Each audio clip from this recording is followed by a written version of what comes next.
Let's see how that looks on Twitch. Oh, that looks good. If I was smart, I would have got the logos to be one color and then the other, but I'm not that talented, so... You're cute, though. I don't want to disappoint you, but I have to put the notes where I will not see your right shoulder for a bit. That's fine. Fine. Put them wherever. It is, right now, Makala is perched over the notes, peering at me. Yeah. Yeah, pretty much. Accurate.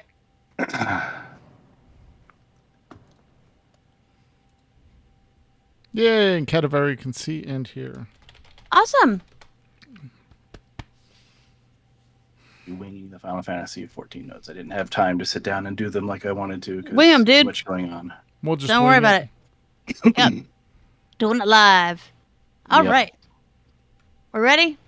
Hang on. Top of the notes there. Give me just a second. That looks good. Where is OBS? Here's OBS. And OBS says 5x5. All right. Yeah, we're good. All right. Going live in 5, 4, 3, 2, 1. On this episode of the AIE Podcast. Wrath is coming. Wrath is coming. Grats to AIE SWTOR for Total Galactic War. Yeah, ESO is undaunted. So long, Andor Legendary Server, and thanks for all the hobbits. We are doing a host. And we are doing a host AMA with questions submitted by you. You, that one right there. You right there? Yeah, you. That one. All that and more coming up now.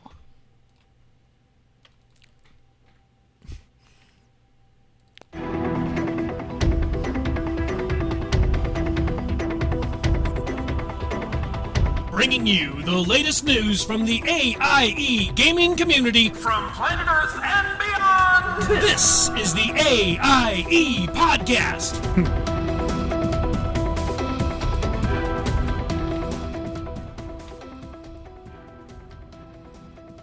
Welcome to episode 392 of the podcast celebrating you, the Alea Octa S gaming community. The Die Has Been Podcast. I am Makala. To my left, downstairs, and over a little bit is Tetsemi. I have island spreadsheets. Excellent. And to our left, 2 states over, and I think slightly to the south, I'm not sure, is Mewcow. Greetings, Yildies. I hope you're doing well in your islands. All right, and this week we have a very special AMA episode. Ask Us Anything. Ask me. I guess it'd be AUA. Ask Us Anything. Ask us almost anything. There we go. AAUA. Yes, AAUA episode. Ask us almost. Oh, AA. Yeah, whatever. Letters are hard. Letters are hard. Good thing I don't write things for a living. Anyway, welcome, folks. Welcome, chat room. Welcome, my beloved co-host.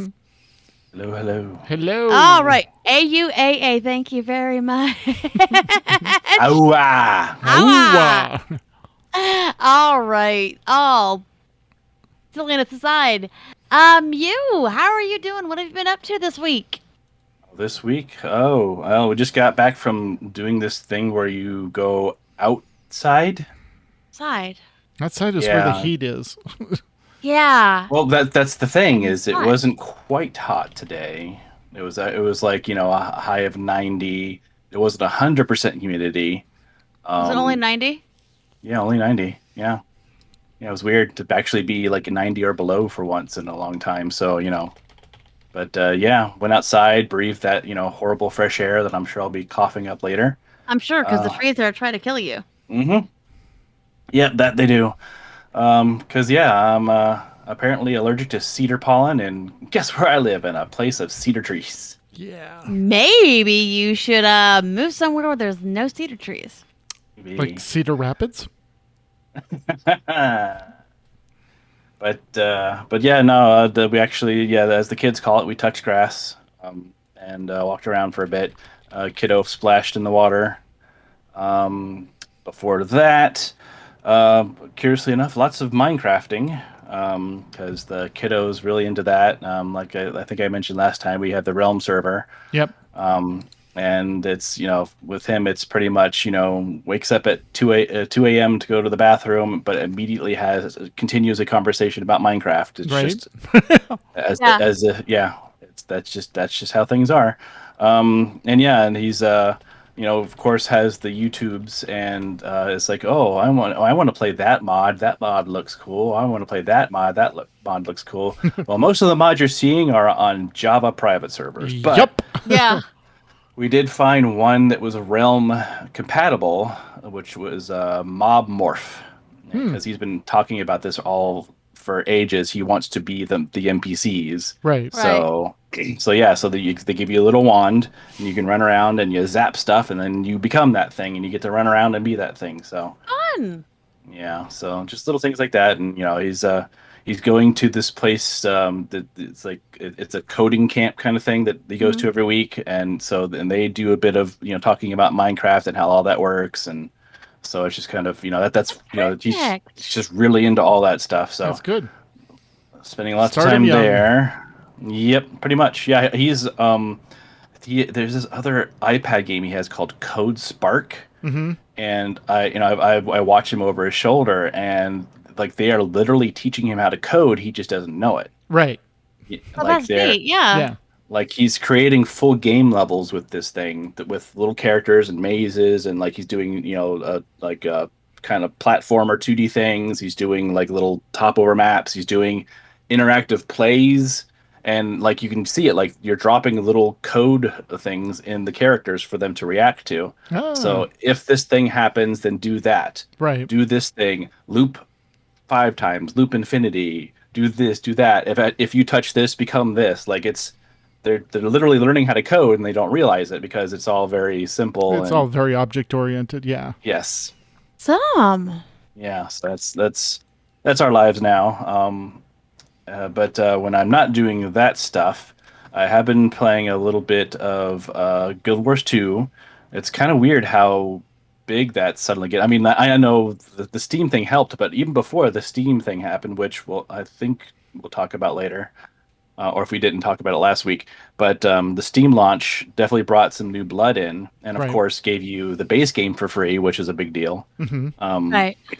But yeah, it's had a resurgence, which is interesting, and like I don't know what even possessed me to jump in there a couple months ago, but yeah, it's been interesting to play with. And then a bit of there's a new game out called Saints Row. It's a reboot basically, Right. and that's been fun to play. I didn't get a ton of time off of it, but it very well gets the San Diego / Phoenix vibe, which, if you know what I mean, like you've been between the two areas, like it is a good mashup of both, Gotcha. Yeah. like because it's not just the flatness and then the bowl of Phoenix. Like it actually has like the San Diego hills off in one side. It's got the dunes over there, and Cool. so it just feels like it's very Southwest. So Cool. you get to run around that and do Saints Row-ish things, which are it's kind of like GTA but sillier, which is honestly more fun because GTA is just a little too serious for me. But Right. as silly as jumping on a plane as it flies by and hijacking it Right, is right. in GTA. But yeah, no, I like the silliness of Saints Row, and just I've been also trying to peek into WoW a little bit, just a little, to see what they're up to in there. We'll probably I think we're talking about what Wrath is doing to draw some people in later, but yeah, it's just keeping an eye on things. It looks promising. Hearing good things from what they're doing with Dragonflight, and that's probably about it. And the usual Final Fantasy 14, and spending way too much time in the Island Sanctuary, but I'll talk about that a little later. Awesome. All right, Ted, and what have you been up to in and out of game besides the 8-hour change you had to deal with today at work? Oh yeah, I got up at mute time and did it change. What have I been up to? Brain. What have no? So Well. I know. Hello, brain. Um, God. Mostly island. Honestly, that's about as much focus as I've had time for. I have my island to level 9, so I have I have 3 workshops upgraded to level 3. The 2 granaries level 3. I have a variety of 18. I think I have 18 animals in my pasture. I've expanded the cropland, so those are all now being taken care of by the mammoths. So I'm pulling in a lot more. Oh, and then I set up my workshop schedule to make everything. And so I've got like a 2-week rotation. There's, if you grab any spreadsheet, they're like, here's the dead simple rotation that doesn't require anything special. So I'm just harvesting all the special stuff out of my pasture for now and storing it. And I'll get to making stuff later when I have time to understand the game. But it's fun. It's a lot of fun. I am getting frustrated by the Grand Buffalo because when I get to the island and it's actually cloudy, I have wasted 12 nets on him. One point I had a 5 streak of, you tried to capture him, but he didn't notice. Like, great. Oh, no. Yeah, no, because then you get another chance. That's a good thing. That's the you tried, try again, as opposed to the you tried and like the black dodo. The first day I won, it was like it noticed you and ran away. I was like, seriously? Okay, fine. Fine. Yeah. So I have one of the rares, one of the uniques captured, and some of the rares now that I've opened up the large nets. And so I'm just having fun popping in, getting the calories from the little vendor that says, here's what your workshop produced. And then going and making sure that I have enough food stocked up, made from the stuff that's coming out of the farm. And then go look for rares and stuff like that. So just having a lot of fun with that. Playing, what is it? Farthest, or what? There's a new City Skyline Survival, Farthest Frontier. That's what it's called. And it's a lot like Banished was, but a better version of Banished. And it gets deep real quick as far as like how many buildings that produce what and management stuff, where it's like, okay, I would need spreadsheets just to manage everything, and I'm not at that level of paying attention to it yet. So I just make what I can and survive. So I'm having fun with that. And then I've been doing I finished all the deliveries. So I've up through Emeliance, I've done all the deliveries. So that's all taken care of. I have all of Shadowbringer's tribal quests maxed. So those are done. No, wait, we're in Endwalker, right? Yep. Okay, I have all of Endwalker done. Tomorrow I will have the dwarves done from Shadowwalker, and that'll finish that. And I'm about 2/3 of the way through what's the one before Shadowwalkers? Not Heaven's Ward, Stormblood. The underwater people, and Brinker, but yeah, I have the not Naga, I forget what they're called, but the snake hybrids that are on the center bridge in and I forget what they're called. I do too. But I know who you're talking about. Yeah, it's they've taken over the old Imperial Bridge, right? And are I'm working on that one, and then I'm working on the Blue Kojin one that's in the ocean. Blue Ninja Turtles. Yep, exactly. So I'm working on those, and I think I've got those both up to level 6, which is honored, trusted, so almost ready to take over. And then I have to go look and see what I have left to do because I never did these really for the first 2 expansions. So there's probably a lot of bad tech I have to catch up on. Right. The good news is, yeah, I got my dancer to 90, doing the a Darker Sora, the elephant hippo rider people. So that's done. I've got my goldsmith almost to 90, just doing stuff and getting extra experience from doing the dwarves and the I can't remember where the Vieira come from. No, that was mining. Sorry, never mind. That was mining. Yes. Yeah, that's the gathering people. That's the gathering people, yeah.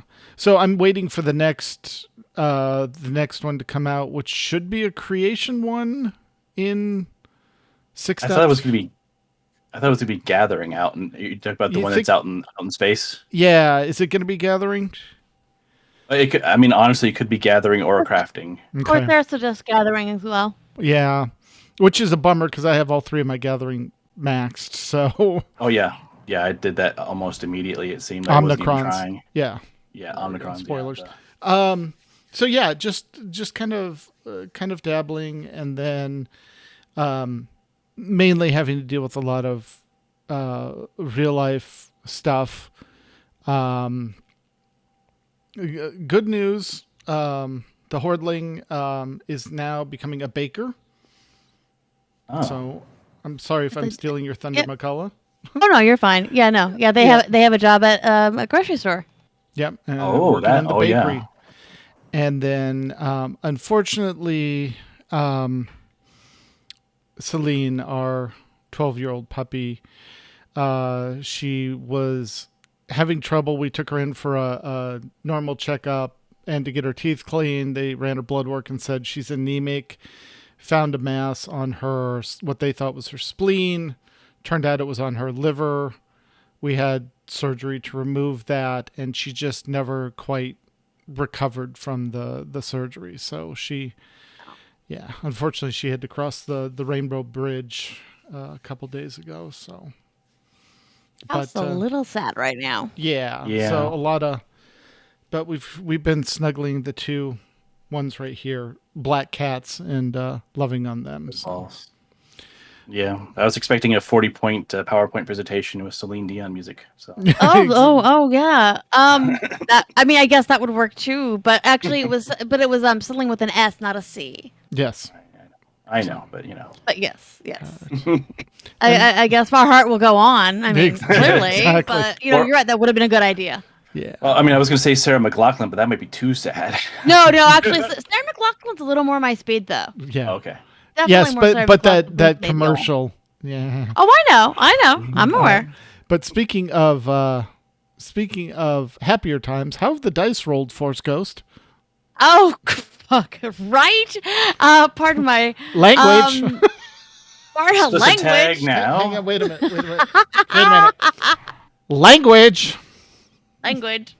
Will someone address the fact that Tet just said language? Yeah, good times. Okay, so our Star Wars game, it seems that when we do stuff that's off the clock for the Republic, that's when we get into really big trouble. So we had a lead that there was some really interesting information out at a Jedi temple in Jeddah. So good times. Mm-hmm. So we, went there, had to deal with these Force Ghosts. We finally got through, these trials where we had to deal with our own great worst moments. And then we got to the really intense part of things. So we, and the interesting thing about this particular temple is you kept kind of seeing glimpses of the past. And there was an acolyte that had turned to the dark side. And they had gotten to the temple, and basically they had killed everybody.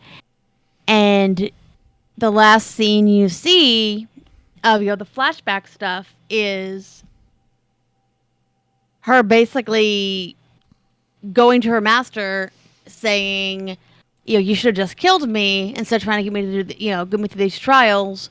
Because, by the way, I found out that I'm your kid and, all this stuff. So, good times.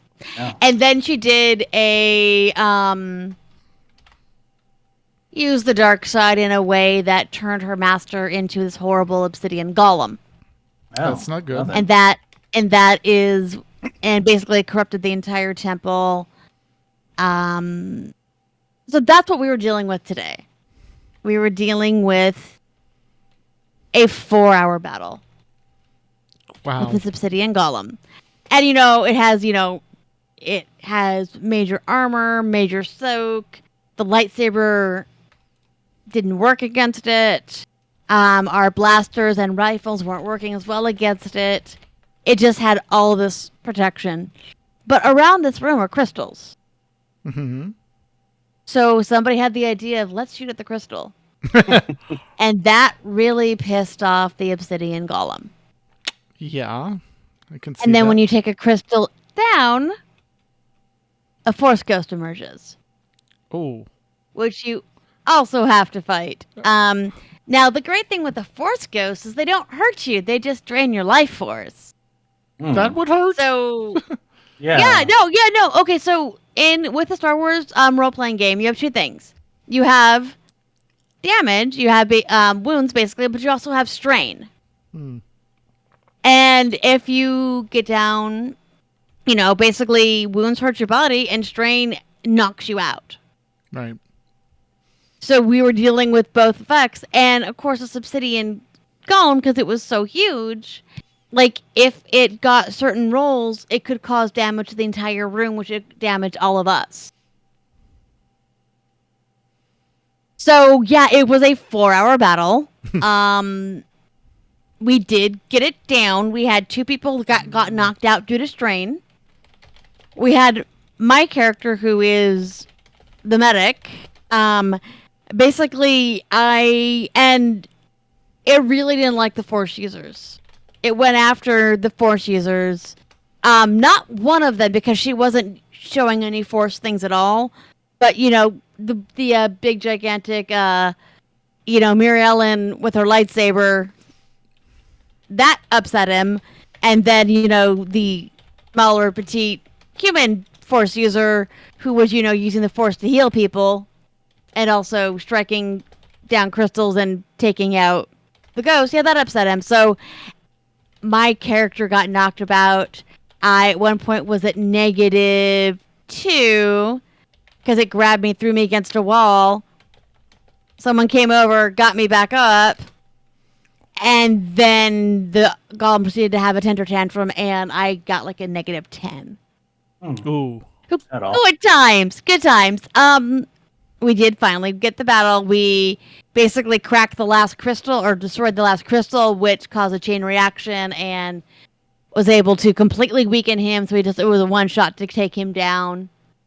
And the last crystal dissipated all the Force ghosts, which was great. I don't know if it really did or not, but we were really hurting, so it is what ended up happening. And so we were able to get from this temple a new lightsaber ability, basically a new technique, and I don't know what it is. We don't know what it is yet, but I'm really hoping it's the ability to use your agility, because with the Star Wars role-playing game, your default ability to use a lightsaber is brawn. Right. Well, much like real life, brawn is almost always my dump stat in a game. Because it's the least interesting thing to me in the world. But my agility is maxed. So we get that. We got all types of interesting add-ons that could be added to lightsabers, because basically we're here to make our lightsabers. Right. We also got a really nice set of tools to make lightsabers, so that'll help with the ability. And we also opened up 3 new Force talents, Nice. including psychometry, which is definitely the one I'm going to take, because my character is more of the passive side of the Force. Very cool. That was our evening in the lovely corrupted Jedi temple. Also, the Force Ghost. Once we defeated it, the spirit of the poor master came out of the obsidian golem, and he's actually giving us a lot of interesting information. So you should have saved You one of did, those so. crystals with the Force Ghost for your lightsaber. No, they were huge crystals. They were like gigantic crystals. Anyway. Kybers. Yeah. Also, it's corrupted. I have enough conflict as it is, being a former Imperial. All right. All right, fine. All right. Clearly, he just wants a lightsaber that talks to him. That's what he's wanting. That's right. Right? Probably. Yeah, wait, that was Star Wars. Wait, that would be Wrath. Yeah. So yeah, that is what happened in the wonderful galaxy far, far away. Awesome. A long time ago. All right. Well, that's what we've been up to. So we're going to be digging into your questions shortly. But what do you say we do the news, guys? AIE News. All right. We have congratulations for the new AIE Community Officer, Anira, Annira, who is currently raiding with HFO, Let's Go Skating, right now. So, congrats. Excellent. Congratulations. And condolences. Sorry. Yes, but is our latest AIE Community Officer. And mandatory fun nights, where the fun is mandatory but attendance is not. WoW Classic, 2 p.m. Eastern on Sundays. Also on Sundays, STO at 8:30 p.m. Eastern, which would be right now. Say hi to Greebog and Nikitas for us. On Mondays, Guild Wars 2 at 9:30 p.m. Eastern. Tuesdays, SOTOR, 9 p.m. Eastern. Thursdays, Final Fantasy XIV Sprout Raid at 10 p.m. Eastern. Friday, ESO, 9 p.m. Eastern. Is usually Dungeons and More nights or whatever they can find to get into trouble. Follow Kenny off a cliff. Final Fantasy XIV Mount Farming, usually starting around 8 p.m. Eastern or later. Saturday, Lord of the Rings Online, 8:30 p.m. Eastern. Final Fantasy XIV Map Night at 9:30 p.m. Eastern. And New Braid in WoW at 11 p.m. Eastern. And in Streaming and Guild podcast news, we will start with Behind the Games, who did an episode called 10 Plus Cool Studios from PAX West 2022. It is a YouTube link, so you'll want to grab that in the show notes. Max, aka Jeff, was out at PAX West 2022 and met some really cool creators and studios. Seema and Max walked through a sample of 10 plus smaller games, studios, and creators that caught Max's eye. Also, let Max and Seema know if you want a more detailed video of any of the studios they talk about. Stay connected by subscribing on YouTube and your favorite podcast feed so you don't miss the next interview. So enjoy that. It is a really good podcast. It absolutely is. Yes. Very enjoyable. And over in SWOTOR Escape Podcast 438, Ashley Rule interview notes. They got a chance to interview Ashley Rule, the new narrative director for SWOTOR, to hear her views on the narrative design and what it means for everyone playing. Awesome. All right. And in Board and Swords 202, One D&D, Embracer owns Lord of the Rings, and more Gen Con talk. They're back in the studio. Time to get started on the next 200 episodes. Chris did a lot of Gen Con talk recently, but what all did he actually do there? And Embracer Group owns a lot of stuff suddenly. Like they now own Tomb Raider and I think, is it Hitman on that list too? I think so, yeah. Yeah. They've been busy. And then also One D&D, there's a lot of really interesting new tools coming out and new things they're doing with D&D, so that's another fun one. Definitely need to take a listen. Yep. All right. And in Dr. Gameology, Season 2, Episode 35, Quitting Games Can Be a Good Thing. Quitting games can be a difficult decision. Dr. Gameology and the Gaming Persona cast review games they have had to step away from. This difficult decision comes accomplished by research and player experiences from the entire group. There's a thoughtful discussion that aims at bringing game habits into real life context. It helps emphasize the value of knowing your in game goals and using playtime as a way to help you move forward to your best self. And Working Class News, episode 166, Execute Order 166, of course. Marcus is joined by their official third host, Atrax, from Greenbot Videos. They chat about all the new games coming in 2022 and 2023. Nick will be back next week as he is playing paintball in Chicago. Atrax can be found at Twitch TV, a.atrax, A-T-R-A-X, or I'm sorry, a space Atrax, excuse me. And greenbotvideos at gmail.com. Links to all of these shows, of course, are in the show notes. And in Nomads news, we got a lot of Nomads news. New World, quiet, but an uptick with half a dozen players this week as there have been some updates and progress on the game with some game reworkings that look interesting. Lost Ark, we have consolidated the servers, and go follow that along in the Lost Ark channel to find out what's going on. D&D, we still have a few games running, and the channels are fun and active. Please make sure you pop in there, and they're always, when they go to start a new game, looking for players and things like that. So, and in Diablo 3, we are a couple weeks into Season 27 for Diablo 3. There are a few of us that regularly run as a group many nights of the week. If you'd like to join us or need help with some of the conquests this season, want to tune power level, or just want to join in the fun, please pop into the Diablo channel. And in Nomad server news, Nazarai is running a private server and has offered to stand up some of the fun games that they cycle through. Currently running Empyrean, Ark, and could do Rust and Valheim. In board games, this Thursday will be the next board game night. All you need is a web browser to play. So come on in and join the fun at 7:30 p.m. Eastern. That's Thursday, and that's in the board game section. 7:30 p.m. Central. Oh, Central. Yes, yep. Central. Max time. Dual Universe is set to launch on September 27th, and AIE will be there from the beginning. Join them to be part of the building civilization that will tame a solar system. Will you be the first to discover an unknown asteroid full of valuable materials? Maybe you'll be the first to see the scenic lakeside view of a distant planet. Will you captain a battlecruiser or your own humble hauler? If the only limitation is what you can create as your imagination, will you let your imagination limit you? Join Katavari in Dual Universe channel in Discord and discuss all of your game aspirations and his call out to you. Yep. Awesome.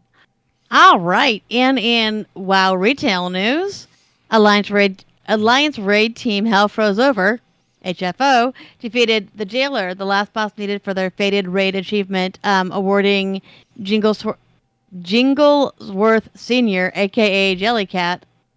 Jigglesworth. No. Thank you. Jelly. Mm-hmm. Yes. And if you want to take a look in the show notes, there is Gusty rocking some really awesome super pointy shoulders. Lots of folks in retail WoW have been visiting Classic to relive or unlive the original Death Knight starting quest. It's a great piece of storytelling. And there's a sweet mount reward there, too. Wrath drops on September 26th, so don't wait. And speaking of Wrath dropping on September 26th, in WoW Classic news, the pre-patch is up already with DK available, which of course, as most of us remember, starts at level 55. Level XP crunch and XP boost, so it's a great time to level a new character. If you do the starting zone for the DK, you get a Drake mount in retail. They've decided on a name for the hashtag 10 for Wrath raid team. It's Aquila's Wrath. And Muse says he can do the DK starting zone blindfolded. We're going to hold him to that and stream that later. Oh. Yes. No. It felt like because that was the first time they gave you a fast way to get to the end game, right? Across multiple servers. And at the time, I was doing things with this guild called AIE, heard of and them. Also and just trying to get to where all my friends were scattered across everywhere.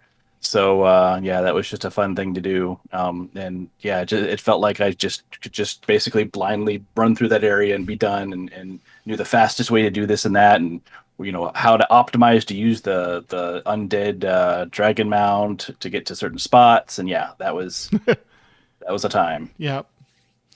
All right. And in SOTOR news, the guild recently won yet another Total Galactic War. That means anyone logging into the black hole this week will see our guild name flash before their eyes as the Conquerors. And we got a new title for it as well. It's Legacy Bound title, Conquerors of the Black Hole.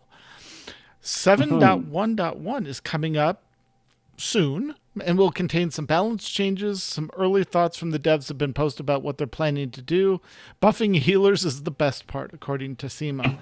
Also, Nice. when 7.1.1 drops, you will no longer be able to get the reputation drops for Season 2 to turn in to finish that reputation grind. So if you have it sitting in your bank, turn it in. If you haven't grounded out and don't like unfinished reputations, go grind it out and get the reputation turn-ins for that. Season 3 is also coming soon, and that's why the reputation for Season 2 will stop. Please join us in Discord for any questions you might have, or if you want to join an operations team, and Tuesday nights for MFN. And in Final Fantasy XIV news, we don't have anything concrete, but just some quick discussion about, of course, we briefly touched on Island Sanctuary, of course, what everyone is, for some reason, grinding through. Which is kind of silly to me. Yeah. Because it's not designed for grind. No one's in a hurry to do anything. There's no player power behind anything. There's just some cool stuff to find as you very calmly go through the island. Yep. Or, apparently stay up 24 hours straight grinding through for some strange reason, because that's just how you want to play it, because it's your game. You play it how you want to. Just remember, you don't have to. There's the new Savage Raid content has started. The World First has already come and gone. I am seeing a lot of people getting burnt out, though, so I do want to remind everyone that this is a game. Yep. We are here to have fun. We're here to have fun with friends. That includes your static raid teams. So keep that in mind when you're grinding through that, we're not all world first raiders. There's not a hurry. This content's not going anywhere, will not go anywhere. So enjoy yourselves in there. And also, as Yoshi P says, the game's designed to be played and walked away from. Walk away. Go play another game. I mean, honestly, that's what I've been doing. I'm bouncing between... I finished Zereth Mortis and WoW, bounced over, finished what I was doing with the gearing in SOTOR, went and worked on my island in Final Fantasy XIV, and I'll go back and do crafting in ESO. So just have fun. Yeah, and there's of course there's new gear to get. Maybe that everyone's just eager to get that new gear, but there's plenty to do. It's literally not going anywhere. Yoshi P says he's got at least another 10 years in him to do here. So we're not in a hurry. There is some cool stuff on the island. I myself also got to level 9 recently. I did like what the level 9 landmark was, because that's definitely a big fan of that kind of structure. Mm-hmm. And was surprised to get the first outfit gift. I thought we had to buy them all, but you got something I didn't, I think. Nice. Well, it was I got a message from someone, and from the courier. Yeah. I haven't done that yet, so I wonder what I missed. Well, it'll come. I don't know. You'll get it eventually.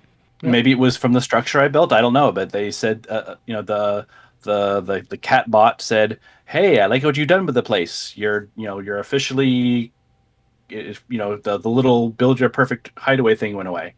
And I got the quest from him. Okay. Corsair says there's a little mini quest that starts at rank 9, which I'm at, but sure. Interesting. Maybe you haven't stumbled on it yet. Yep. I may just not have explored enough. We'll see. I don't know, but yeah, like I said, it's just no hurry. Everyone's going to get the same content, and I've seen a lot of cool stuff that people have bought, because some people have grounded out and they're all level 10 now, and you have been able to min max and get that cool stuff, so they're running around on that.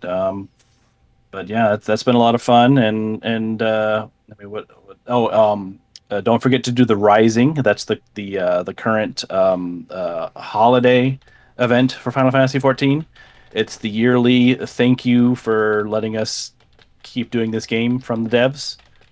It's literally like at some point they will break the fourth wall and say, "Hey, we appreciate you, the player playing." Yep. So you get a neat little gift if you finish that. So yeah, that was a lot of fun too.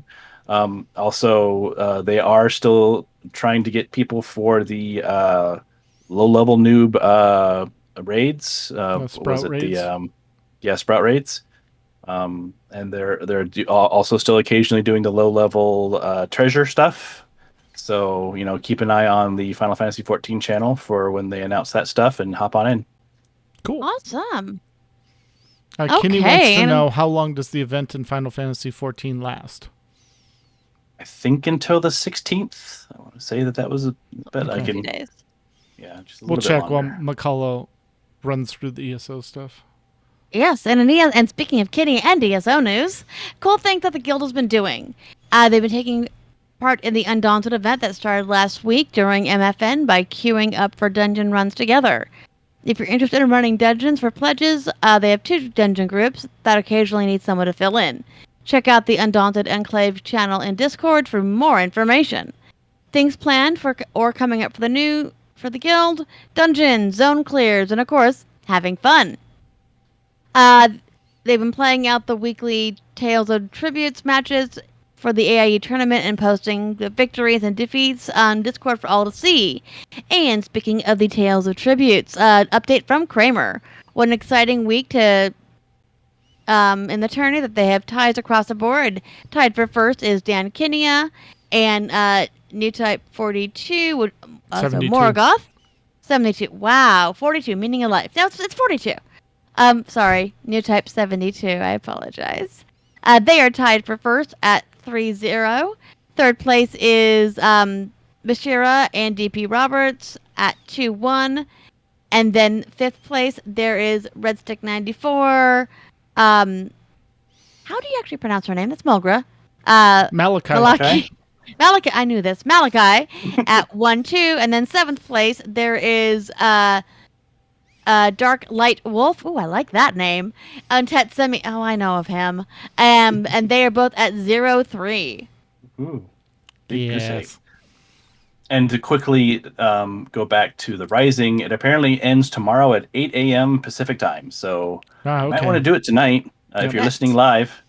Absolutely. All right. In STO news, the Federation fleet is still processing nicely through the colony projects. I see what you did there. I think we are all looking good to have 2 of the tiers done by the end of the year, if not sooner. Sometimes the fleet likes to surprise me and knock things out way faster than he expects.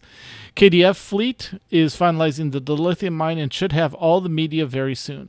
Starbase has started completing Tier 2 projects for different branches and so should be able to push for the big Tier 2 upgrades soon. Fun Night is every Thursday night at 11 p.m. Eastern. They do things running random TFOs, help people level up, run missions for gear for a build. If you have a request, they'll gladly help you with what you want to do. Fleet Action Report episode 114 will be recorded live on Monday. In that episode, they will be on their new player challenge characters and covering endeavors, what they are, how to work on them, and what you get out of the endeavor system. Over in Guild Wars 2, Dungeons and More Night was a great time this month. Looks like the near future, there might be enough people at the Dungeons Night to have strike missions, which is pretty cool. And yeah, like I said, there's been quite a nice uptick in Guild Wars 2. A lot of interest and activity. The Steam is definitely helping. You can now get the core game for free, which is levels 1 through 80. Yep. And if you want to continue with it, you just buy the season, the living season stuff and the expansions, which are definitely a lot of fun and give you mounts and stuff like that. So highly recommend it. Awesome. Over in Lord of the Rings Online, update 33.2 is in its Bull Roarer cycle. This update is focused on a rework on the Minstrel class and some hopeful positive changes for monster play. There are also some new class options coming for some of the races. There might be an opportunity to have your favorite class race combo soon. It might be time for a new character. Also on August 31st, they said goodbye to Anor, a legendary server. Make sure if you have tunes on there that you want to keep to utilize the free transfer from Anor. All right. And with that, let's get back to our host AMA or AUAA. Ask us almost anything. Haha. And chat room, if you have any questions, just throw them through the channel. We might be able to get to them if we have time at the end. All right. I said that not knowing that you would put, the last call for questions. So we'll see how that goes. All right. There's a question from Zima. Favorite thing to ever come out of the guild kitchen? Well, technically, my kitchen's the guild kitchen, so I'll answer that last. Or actually, I think any kitchen's the guild kitchen. Tet, what's your answer? McCullough's chicken thingies. Basically, I'm going to steal your answer since I referenced it in the show notes. Handmade croissant dough stuffed with chicken, mushrooms, and a gorgonzola cream sauce. It's delicious. That's only the fancy ones. I know. And then for dessert, I have to go with the dark chocolate and caramel pretzel crusted brownies. Yeah, basically take 2 croissants, put a filling in, wrap them up so they're nice and, crossed, and then bake them. And it's almost like a pasty, but made out of croissant dough. Yeah, it's a hand pie. Yep. Basically. All right. I know you've eaten the official guild kitchen a few times, but I think any guild kitchen, any kitchen of a guild, it's a guild kitchen. Yeah, that's true. In my own guild kitchen, probably one of my favorite things is the various experimentations of grilled cheese. Yes. Yes, especially because I did get the grilled cheese cookbook as a gift a while back. Ooh, nice. That's filled with all kinds of crazy stuff that I occasionally paw through. And pretty much anything chocolate. Yeah. And then usually it's whenever I happen to be passing by the other official guild kitchen, I just grab whatever happens to be available and eat that because it's always going to be good, guaranteed.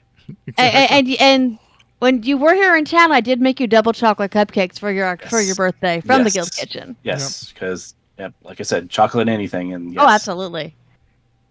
So my sweet is definitely it's also chocolate, which is a dark chocolate fig cake. They're delicious they're delicious, almost like really adult cupcakes.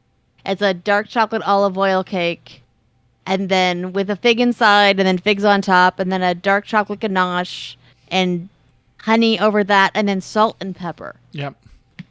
Which sounds odd, but no. It's so good. The salt brings out the chocolate, and the pepper complements it so well. It's amazing.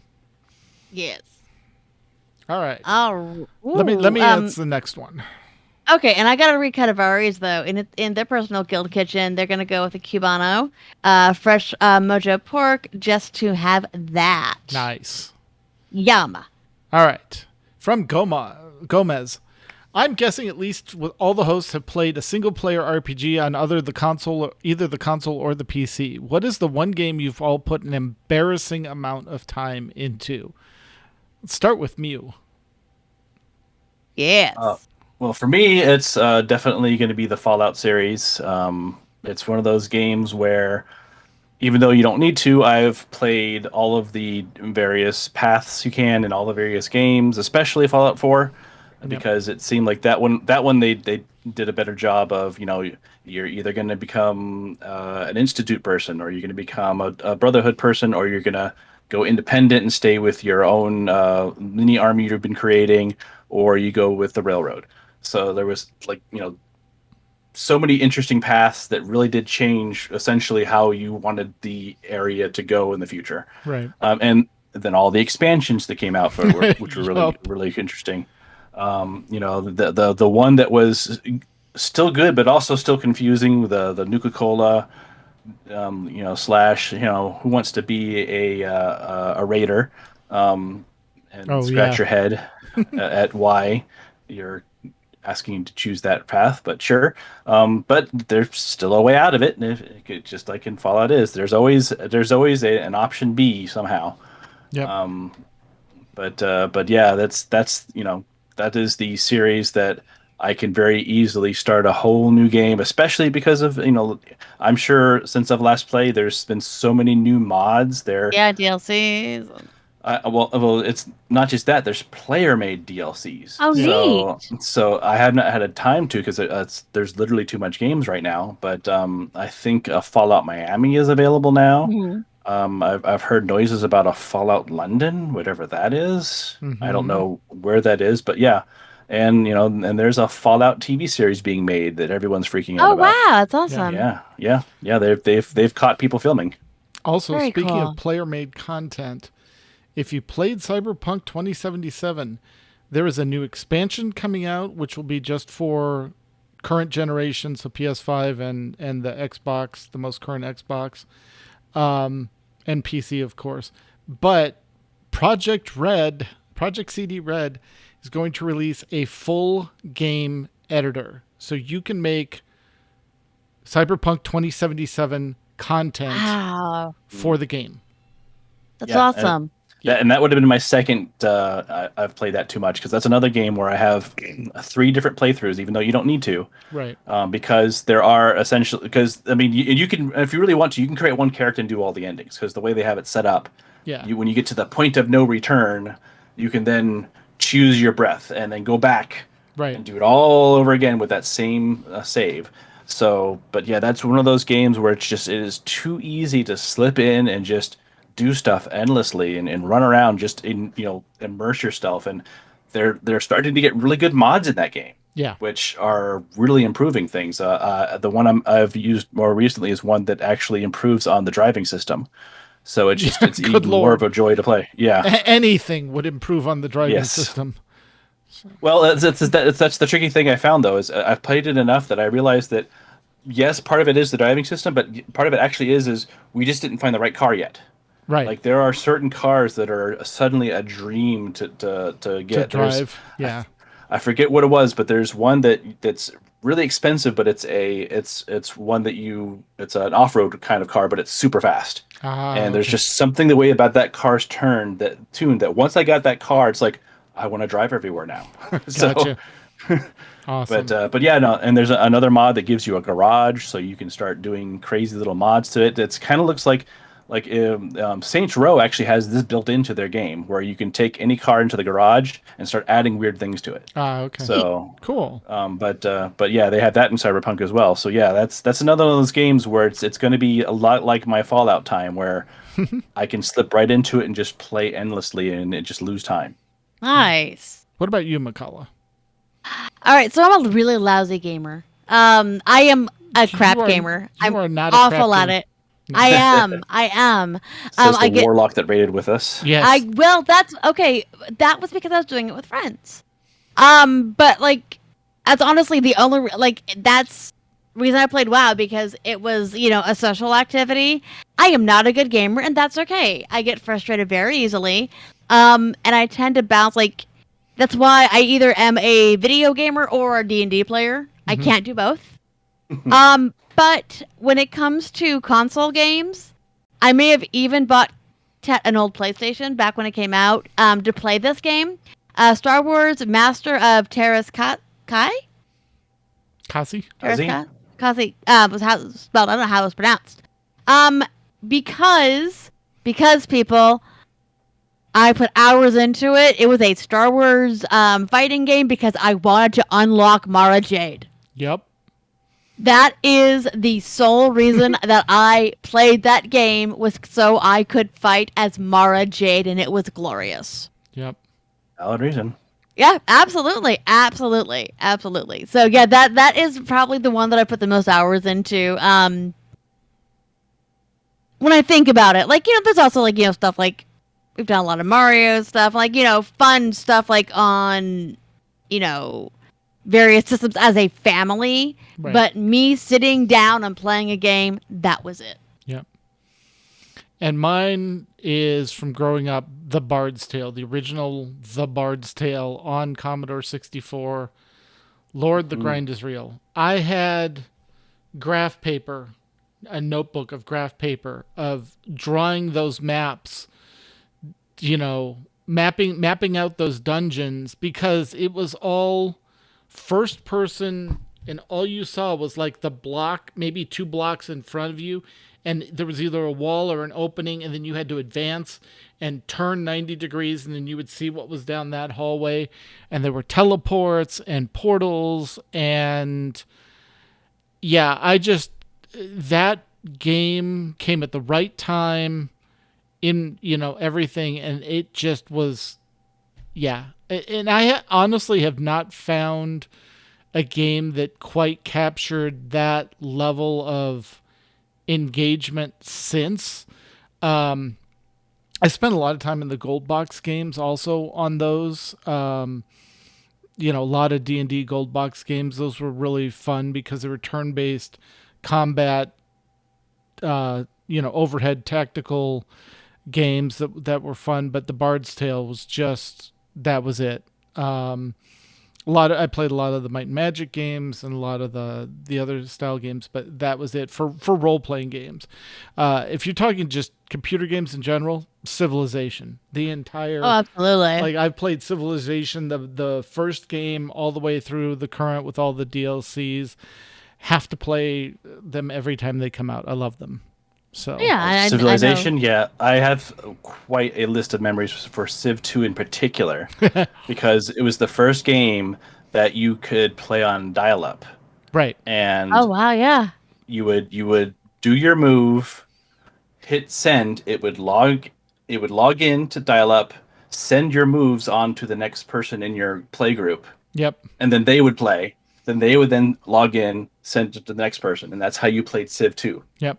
It was play by mail, almost. Mind blowing. Yeah, essentially, yeah. Neat. Yeah, that was crazy.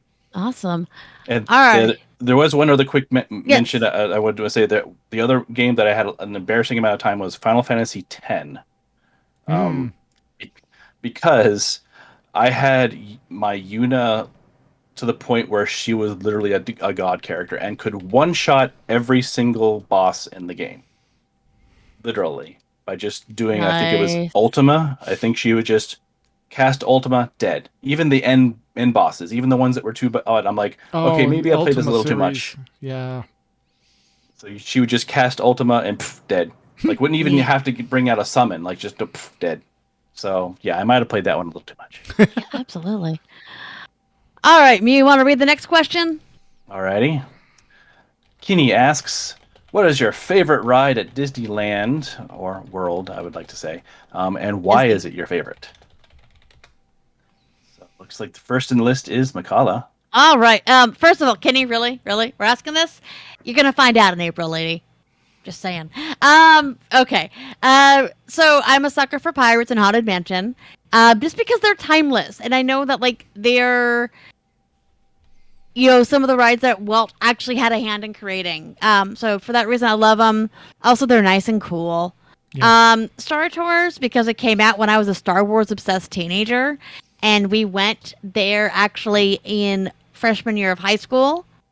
I was to say, why did you qualify Star Wars obsessed with an age? Oh, okay, you're right. Okay, but I was Star Wars obsessed as a teenager. Got it. Okay. Got it. It was during the dark times. It was after Endors. Right. Actually, I do mean Star Tours. That's actually what I had in my notes, which relates to a different question. So yeah, I love that. It's really great memories of that. We went freshman year of high school, and I was just so excited that I actually had a migraine and had to go lay in the nurse's office for 2 hours. Yep. Indiana Jones, Rise of the Resistance. Yeah, just like take me to Disney. I am absolutely a Disney kid, so. Yeah. And not kid. All right, and then let's go on to Tets and see what he has to say for himself. I really enjoy Pirates because generally when we go, the park is hot and the ride is very nice and cool and refreshing.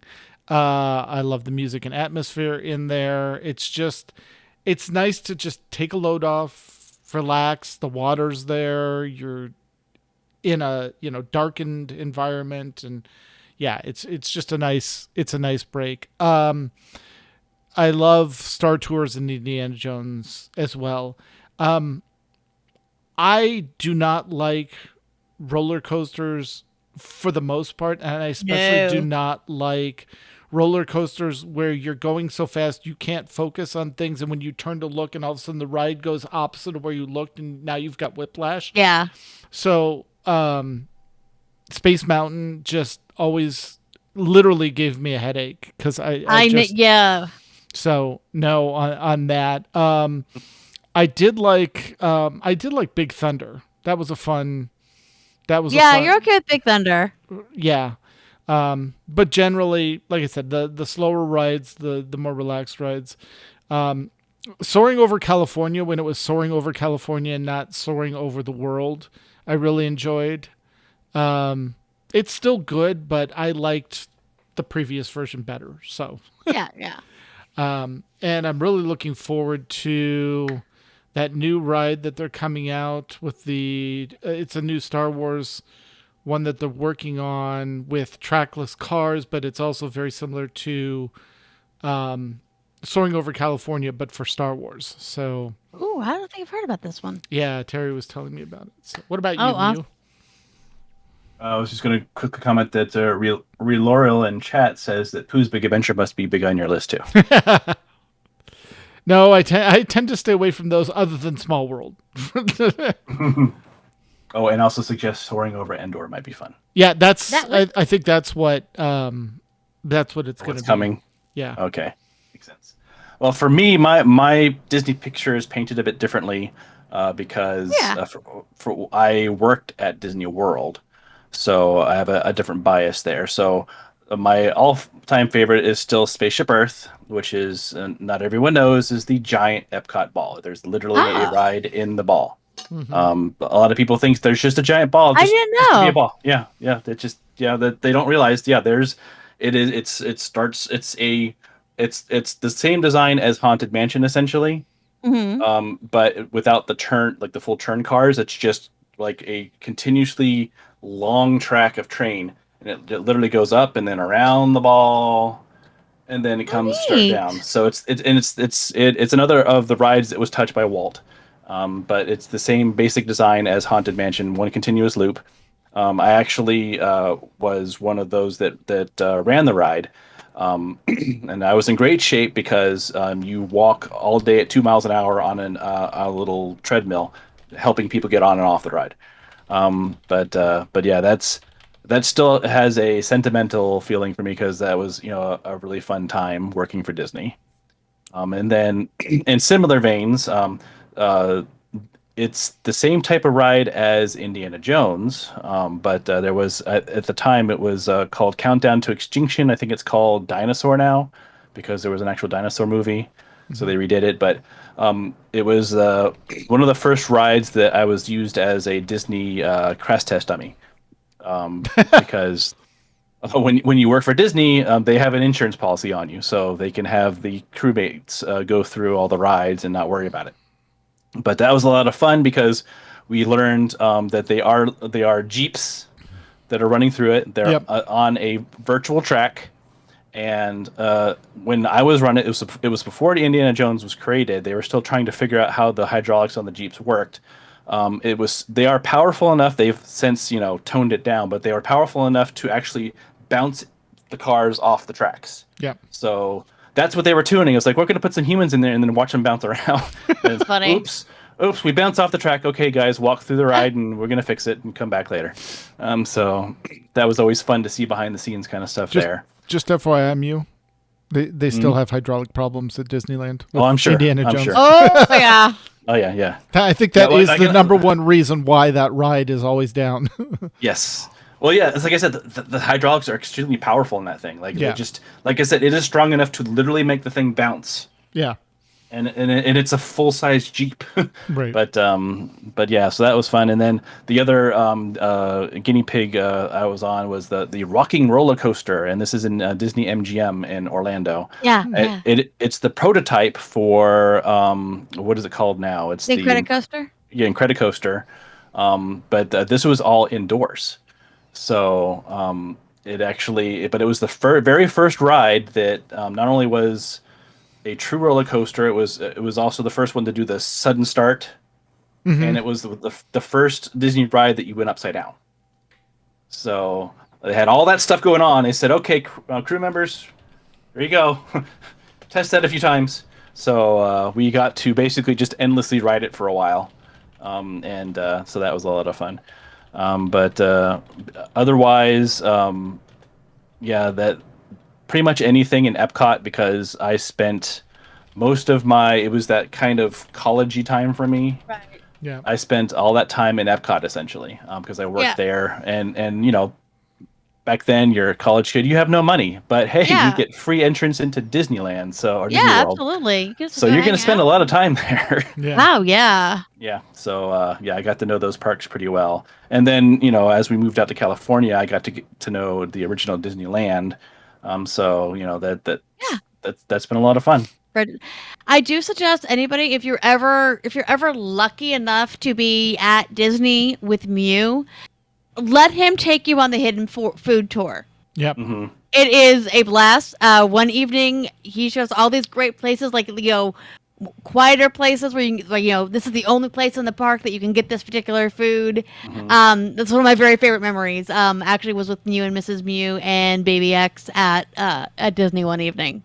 Yep. Yeah, it's just a different place, a different it's hard to describe, but like the places that Walt has touched have You like can feel it. Yeah, Yeah. you can feel it. Like it's like you go to Animal Kingdom. It's still a great place, Yeah, but it doesn't have that same Magic. Yeah. touch. Of the Yeah. Magic and that's Kingdom. yeah, Yeah. and that's It- why I honestly I'm so I've been to Disney World. I enjoyed it, but like Disneyland to me, I can't walk through without crying like a child. One time caught on video.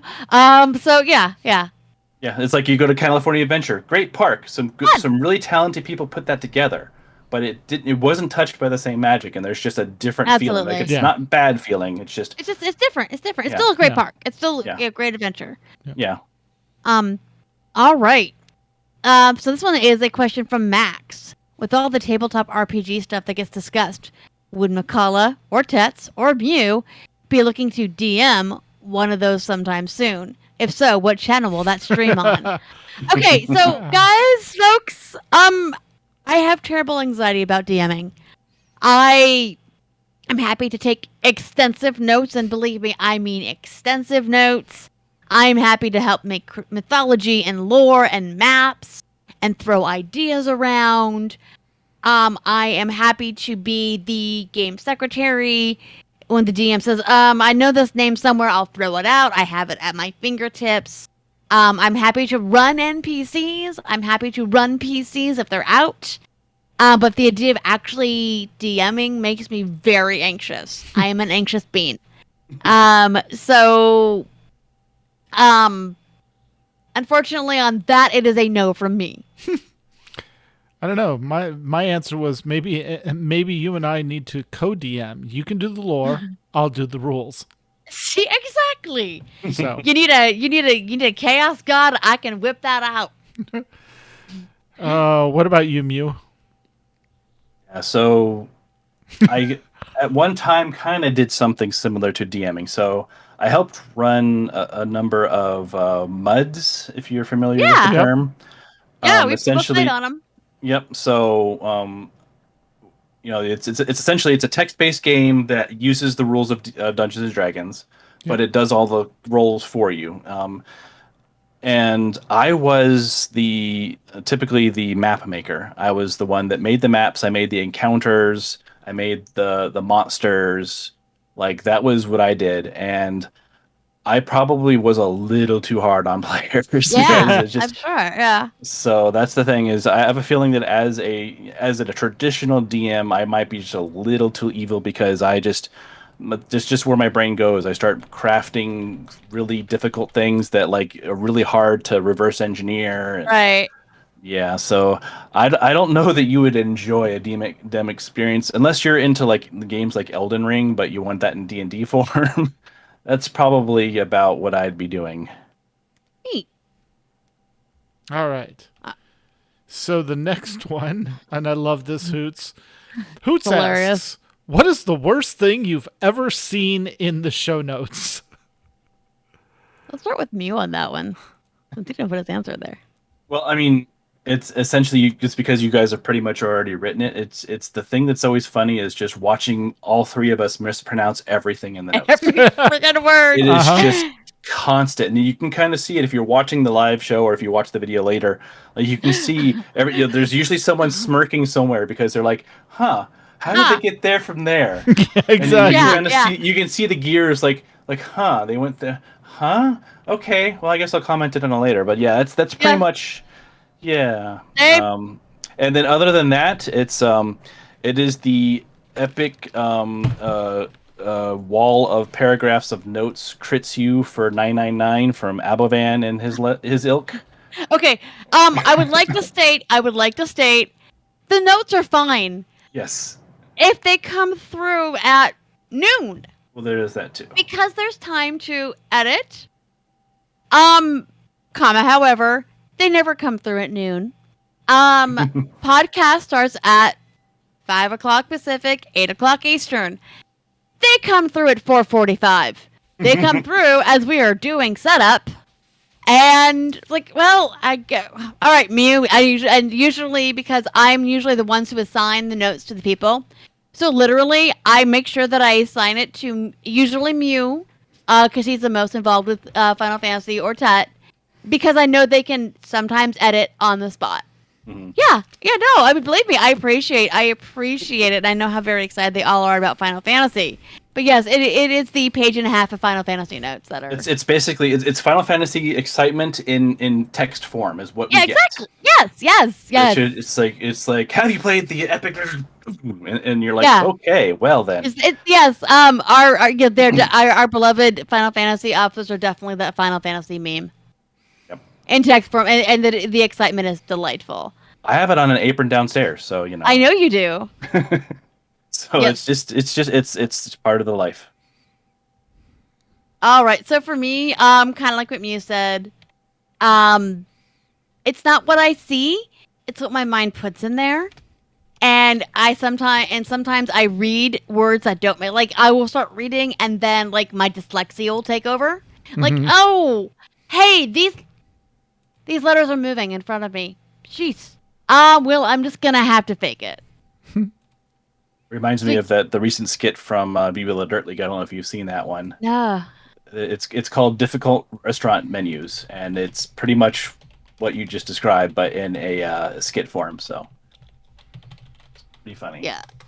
Funny. Yeah, no, that's... Yeah, it's not what's in there, it's what I put in there and what my brain sees. Yep, exactly. And that's the same thing with me. The worst thing is to read names you've only seen and never heard pronounced, even if you're familiar with the game. I think STO is famous for this. Hey, McCullough, it's Cardassian, not Kardashian. I kid you not, one day Rachel and I had a conversation about the reality people for a half an hour, and we were calling them Cardassians. And then we realized we realized like we're a half hour, and I don't know how we got off on this tangent. We're on a hike, and I'm like, and I stopped. Like I know exactly where I stopped. It was right after when you take Arrowhead Point, Boo. Yes. And it's like right after the flag. Mm-hmm. That's where we were, and I looked at him like, are we calling them by the Star Trek race or the name? Yeah, exactly. We were calling them by the Star Trek race. Yep. By the way. They came first. Yep. Absolutely. They're much more interesting. I would much rather hang out with a Cardassian. Yep. Exactly. All right. I think, Mia, the last question is yours. All right. So Kadavari asks, would you rather fight one max-sized duck or 100 duck-sized maxes? So we'll start with all that one. All right. So it depends. What time zone are we in? Because if we're in Central, I'm going to forfeit because like that gives him power. Yes. So are we fighting in Central Time? Absolutely not. We call it max time for a reason. For a reason, right. If it's any other time zone, I really will take my one max-sized duck. Because if I win, that is a lot of duck meat. And that is my very favorite special occasion food. So I will take that max-sized duck. And also, if we're talking 100 duck-sized maxes, they're going to swarm you, and you're just going to lose that battle. Sorry, that's the odds. All right. Well, your my guess? answer is one max-sized duck is basically an ostrich. So, no, I'll take my chances with the swarm of ducks because I was a decent soccer player. And for me, I would also take the swarm because I would just get as many Star Wars Lego sets as I could and throw it at swarm and just let them go crazy. There you go. Distract them. Yes. That's an idea. Yeah. Yep.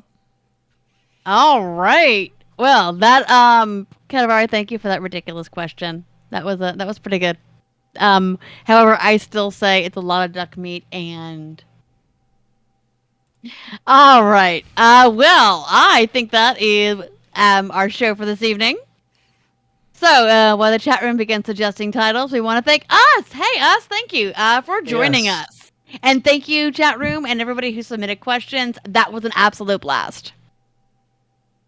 All right.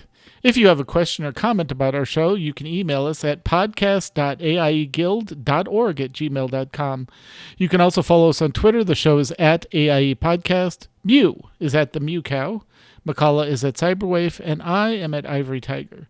We record live with video every other Sunday, as often as possible, at 8 p.m. Eastern, 5 p.m. Pacific. You can join the chat room and play along with us at our website, aie-guild.org. podcast-live-stream. And the Discord for server for chat, just go to aie-guild.org and click on the Discord link in the upper right-hand corner. For past episodes, you can see them on our YouTube channel. Just look for the AIE Podcast, one word, on YouTube. Our theme was composed by the amazing Andrew Allen. Follow him at Keys of Soul or visit his website, andrewallenmusic.com. All right. Insert plea for segments here. We might have one next time. I saw that. Really? Yep. Yep, I got a ping. Awesome. All right. So guys, next time we'll be talking to someone about some game. We'll let you know as soon as we know. So until then, AIE, this is McCullough. This is This is Tetsemi. No. I think, sorry. I know, I messed it up. I had things in it wrong order. Who was this? We don't know. Ron Burgundy? All right. Yes. This is us. This has been the very disorganized but fun AIE podcast. Thank you for joining me. I will read anything put in front of me. All right.